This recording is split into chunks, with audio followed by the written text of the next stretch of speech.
20, 30 years ago, you heard such depressing stories about the wildlife in places like this. And, you know, you'd imagine you'd come here and see nothing.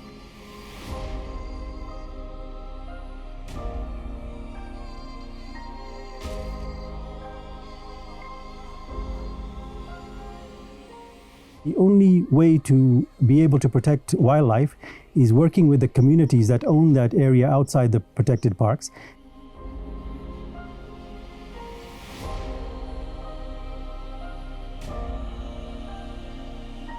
Predators attack livestock, and how do you make a Maasai not to retaliate?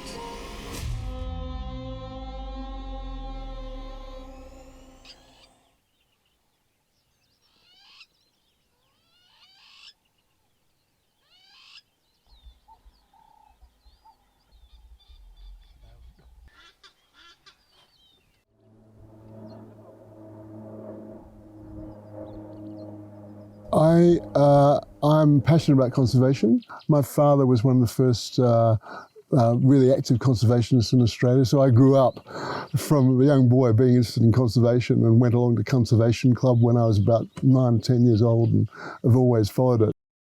My name is Nick Martin. I'm from Brisbane, Australia, and I love coming to Africa. This is my 4th trip and my 2nd trip to Kenya, and we come here, much as I love the people, I'm sorry to tell you, but I come here for the animals.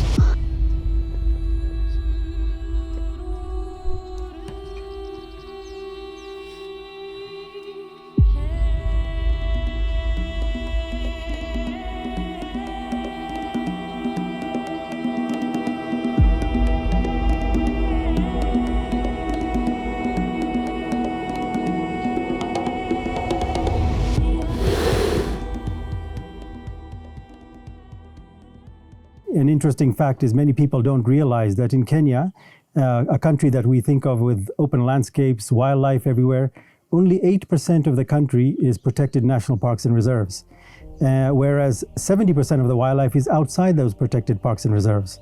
So then the question is, you know, what's happening to that 70%, the area where the wildlife is? My name is Mohanjit Brar, and I'm the Managing Director of Game Watcher Safaris and Porini Camps.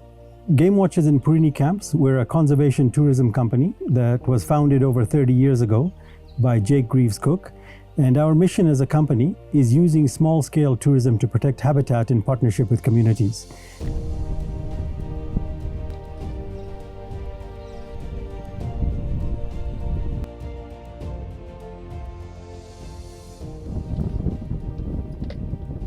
My name is Georgia Chenovics Trench. I'm from Brisbane, Australia, although I was born in Nairobi, and I'm here on safari.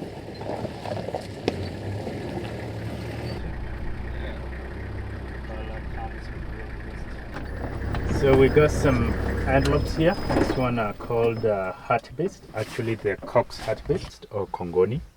So they're not quite many. The numbers are a little declining, and that's why we could see some of them are tagged, so just to see how far they go, so that they are able to know what actually transpire the number to get down. The guides in Africa are so good. We don't actually watch birds very much at home because we don't have anyone to give us the clues. But when you're with a good guide who starts you at the very basics, and then as you get more experienced, tosses out clues, instead of telling you exactly what it is, they'll say it's a bee eater or it's a spur fowl, and then you have to think, which particular spur fowl is that?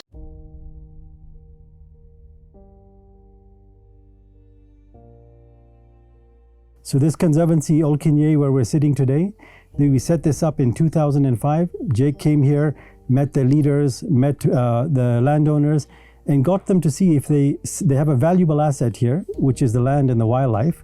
And if they set it aside and create a conservancy, which is basically like a reserve, for example, and we can create a product, and the revenues from the camp could then go to pay a lease payment to the landowners and also create employment, among many other benefits.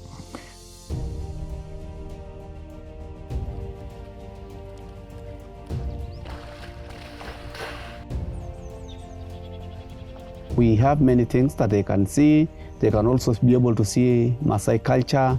They see how we are protecting the local community's land. They also see the Maasai people working there, which is one of the benefits of the Conservancy, whereby you find like 99% of the people working in the camp, they are from the local communities. Conservancy has become one of the best land use in the Maasai land, particularly in the Mara ecosystem. Apart from the income that goes to the community, we also have more other support to the community, because every year we provide kids, the landowners' children, with bursary scholarship, to go to school, to high school, to universities, and that has really been very good, and that has built a relationship between Porini and the landowners. If you come to Porini camps, it's going to have a massive direct impact to communities and to biodiversity. But in addition, don't forget that you'll have an amazing experience with the wildlife, you'll have night game drives, you've had guided walks, and the best part, you'll be hosted and guided by the Maasai family, who this is their land.